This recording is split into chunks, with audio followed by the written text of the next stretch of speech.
बड़े लड़ाइया महोबा वाले, इनकी मार सही ने जाए। एक को मारे दुई मर जावे, तीसरा खौफ खाए मर जाए।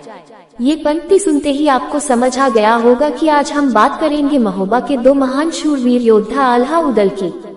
ये कहानी शुरू होती है कलिंजर के चंदेल राज परमाल से, जब उन्होंने महोबा को अपने राज्य की राजधानी घोषित किया था और उसी दौरान लगभग एक ही समय में उस राज्य में 5 पुत्रों का जन्म हुआ था, जो आगे चलकर महोबा के पंचवीर कहलाए। महारानी ने राजकुमार ब्रह्म कुमार को जन्म दिया। वही राजपुरोहित के घर पर धेबा नाम के बालक का जन्म हुआ। ये बालक वीर होने के अतिरिक्त ज्योतिष विद्या का भी ज्ञानी था।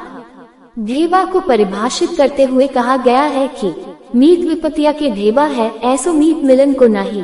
अर्थात विपत्ति के मित्र धेबा है और धेबा जैसे मित्र आसानी से नहीं मिलते। वही तिलका मलखान नाम के पुत्र को जन्म देती है। कहा जाता है कि मलखान का शरीर वज्र की तरह कठोर था और युद्ध के समय वो पैर जमा कर लड़ते थे।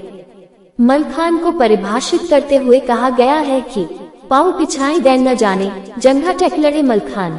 फिर देवलदे ने एक पुत्र को जन्म दिया जिसका नाम था आल्हा।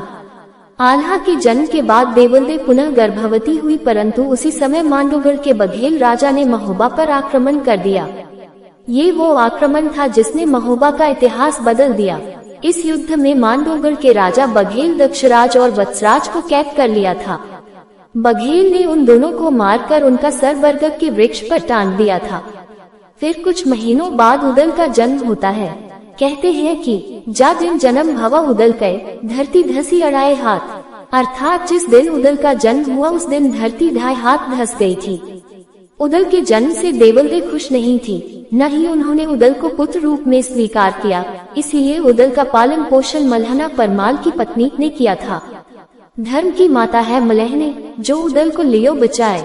राजा परमाल ने इन 5 वीरों को एक साथ पढ़ाया, लिखाया और अस्त्र शस्त्र शिक्षा प्रदान की। इनके बड़े होते होते इनके वीरता के चर्चे होने लगे थे।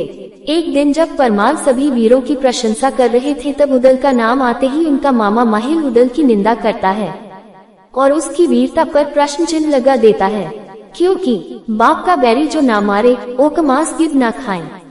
अर्थात जो पिता के शत्रु का वध नहीं करता, उसका मांस गिद्ध भी नहीं खाता। अगर उदल सच में एक शूरवीर है तो मांडोगढ़ जाकर उनके टंगे हुए सर यहाँ लाए और उनका अंतिम संस्कार करे। उसी समय वहाँ उदल आ जाते हैं और महाराज से पूछते हैं कि महाराज किसके सर और कहाँ टंगे हैं। परमाल इस बात को काटने का प्रयत्न करते हैं, परंतु माहिल उदल से कहते हैं कि उदल के किसी पूर्वज का सर मांडोगढ़ में टंगा हुआ है। फिर माहिल कहते हैं कि पूरा सत्य उदल को अपनी माँ से पता चलेगा। उदल एक क्षण व्यर्थ किए बिना ही अपनी माँ के पास जाते हैं। उदल के बहुत पूछने के बाद देवलदे उन्हें बताती है कि बाप का बैरी जो ना मारे, ओक मांस गिद्ध ना खाए। अर्थात जो पिता के शत्रु का वध नहीं करता, उसका मांस गिद्ध भी नहीं खाता। अगर उदल सच में एक शूरवीर है तो मांडोगढ़ जाकर उनके टंगे हुए सर यहाँ लाए और उनका अंतिम संस्कार करे। उसी समय वहाँ उदल आ जाते हैं और महाराज से पूछते हैं कि महाराज किसके सर और कहाँ टंगे हैं। परमाल इस बात को काटने का प्रयत्न करते हैं, परंतु माहिल उदल से कहते हैं कि उदल के किसी पूर्वज का सर मांडोगढ़ में टंगा हुआ है।